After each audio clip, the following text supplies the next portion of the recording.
That's always an interesting conversation because I mean, objectively, you have more subs than Jeremy Jahns, and you reviewed the same film. But it's funny how the same people want to attack you, but they go after Jeremy. But I guess is Jeremy more of a movie critic than you? But you guys, you have more a sub count than Jeremy. And you both still review films.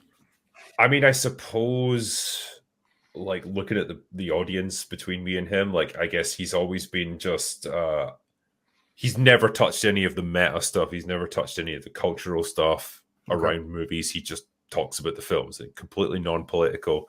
And I suppose, like, for some people in his audience, it would have just been seen as almost a shock that he was willing to touch something kind of controversial like this. Whereas I guess I would have that controversial? Problem. I mean, legitimately though, is it controversial? It's only. I think controversial because there's such an ideological skew. If this was put out 20 years ago, it'd probably be seen as quite a mainstream comedy or mockumentary or whatever you want to position it as, that would be attacking a subculture of political ideology, which has gone to an extreme. The way that we'd laugh at the massive censorship from the 80s. And the people like that, the Winehouses back in those days and stuff. I think it probably stems from where the film comes from. Like the fact that it's Matt Walsh and the Daily Wire, like he's obviously quite a divisive figure and quite a controversial figure in a lot of ways. And so that's probably the issue. If it had just been made from like some random production company that just decided to make a documentary about this, like I think it wouldn't have had the same degree of blowback. What's the difference between making Am I Racist and The Acolyte? They're both as politically and ideologically charged.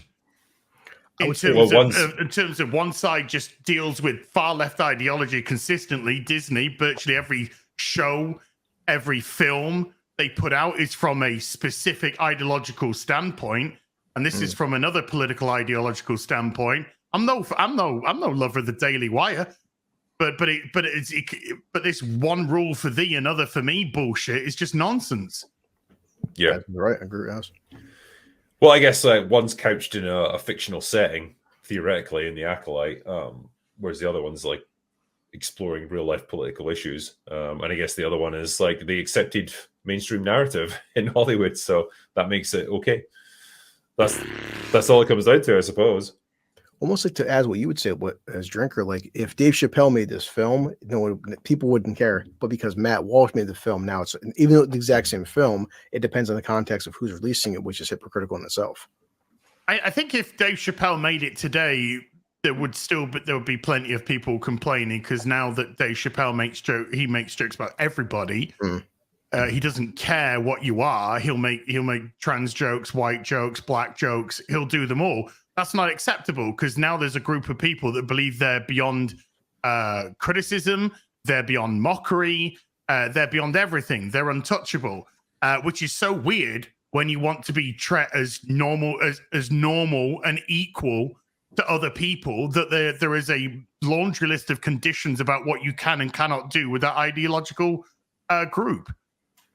Well, I think, and I guess what was interesting about the documentary is that most of the people that I guess he's exposing are white, and they're just people who essentially grift off this kind of cottage industry of like guilt, I suppose, or kind of racial tension, and yeah, like I think the most interesting thing, and characters like Borat did this as well, where it's like you're not necessarily manipulating people, but it's more like you're just asking them certain questions and just letting them give their responses, and essentially like give your opponent the rope to hang themselves with, and that seems to be what he does with this. And I think I guess it is kind of an interesting thing to explore. Like, yeah, there are people out there who just profit off this stuff, and they're not really interested in solving the problem. They're just interested in perpetuating it, because if somehow they did magically solve it, they wouldn't really have a career. They wouldn't have a reason for being. This stuff, as you said, this has happened for a long time. This sort of mockery pointing at either facets of an industry or now, in this case, a facet of ideology. And yeah, these are fun things to explore. If only people that would be scared of it being exposed would necessarily be against something like this. Yeah.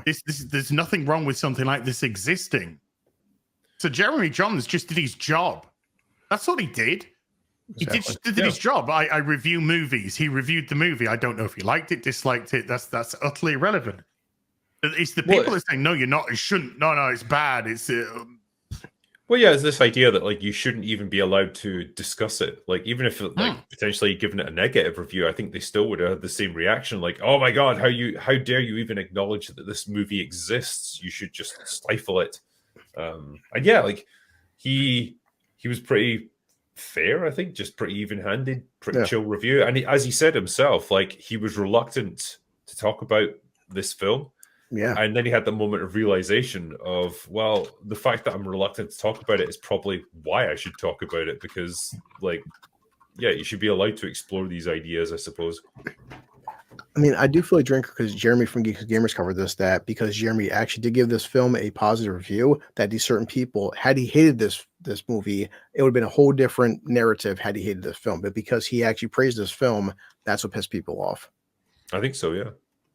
And yeah, going around was him giving it a thumbs up, right? Exactly, yeah. No, he highly praised. Wouldn't say Mauler like loved it, but he's like he gave it a very high standing, and the certain people who didn't like that came after him. But had he hated this film, they would have had a whole different talking point. Yeah, because initially he lost some subscribers as a result of it, and it did make me wonder, like, oh, could he potentially like take this review down? Because some people do that. Like if they get really negative responses to a review, they'll just like straight up kill it. Rather than face that backlash, and he just kind of soldiered on, and then the tide kind of turned on it, and I think he's gained, I think it's about 20,000 subscribers as a result of this. So it's, how dare he have some integrity in his actual craft? Of course not. That is disgusting. He should take $50 from Rotten Tomatoes and do what he's told. I just wish the quality of the conversation was better as well, because the most of the criticism I'm seeing of him is just, well, you know what? He did blackface, so dismissed. It's like, what? What just happened? What? And it's like, oh, because they're so afraid of discussing it, they'd rather like Voldemort it, and get rid of the person who said anything as well. Yeah. And the thing is, like, I guess you could probably criticize Jeremy Jahns for like being fairly surface level as a critic. Like, he doesn't tend to go into a huge amount of depth about storytelling or anything. But that's his style, and it's like it worked perfectly well for him throughout his career. So if that's how he enjoys it, and he's got a certain degree of showmanship that makes his reviews pretty entertaining, and the fact that he was willing to then cover this and take some heat for it and not back down. I don't know. It says that the guy's got quite a bit of integrity about him, and he's a pretty fair critic. Yeah, Drink. I mean, he's been on YouTube for almost 20 years now, and before I even started subbing to you and Abs and Mauler, like Jeremy Jahns was like maybe the one person where I respected he seems to be as neutral as possible, and he makes it very public where is he left or right? Nobody knows. Is he Republican, Democrat? Nobody knows. He's just a movie reviewer. He makes 5-minute reviews and gets out, and that's it. You never hear Jeremy Jahns once in 20 years get into any kind of like big controversy. I legit do not understand why Chris Stuckmann's got more viewers than him, more subscribers than him. Chris Stuckmann at this point has more people will regularly watch Jeremy Jahns videos than Chris Stuckmann, because it seems like Chris Stuckmann's not really focusing much on the YouTube thing, which I guess we'll see how that goes when his film comes out. When is that coming out? As a movie reviewer that refuses to do negative reviews, that's going to knock out a significant amount of modern movies to review. Unfortunately, so I just honestly, if I could, I'd pay Chris Stuckmann like $1,000 to review Am I Racist?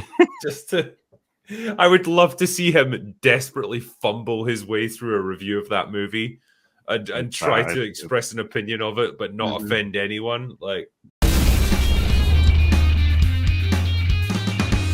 See, I grew up in a very mixed race environment. I had tons of friends of color, so I never really saw this myself personally. I grew up in a very all-inclusive family that believed that everyone is people. We're all human, and like it doesn't matter. And I still feel that way, and I'm really, really grateful for that upbringing, because I've since learned as an adult that that's rare.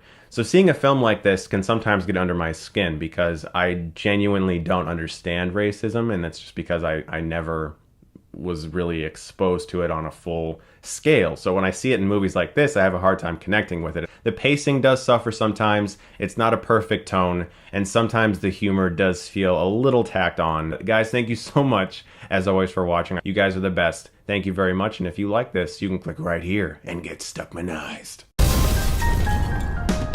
He would spam the word controversial. He'd be like, it's a controversial movie from a controversial studio starring a controversial man who's made controversial statements in the past and creates a very controversial narrative. He was like, I don't want to cover bad movies anymore. That's why I'm not covering Madam Web. what an absolute fucking just piss all over the industry that truly is. I don't think he understands that. So you haven't done any reviews lately, Chris. What does that say about all the films that have come out? Hmm?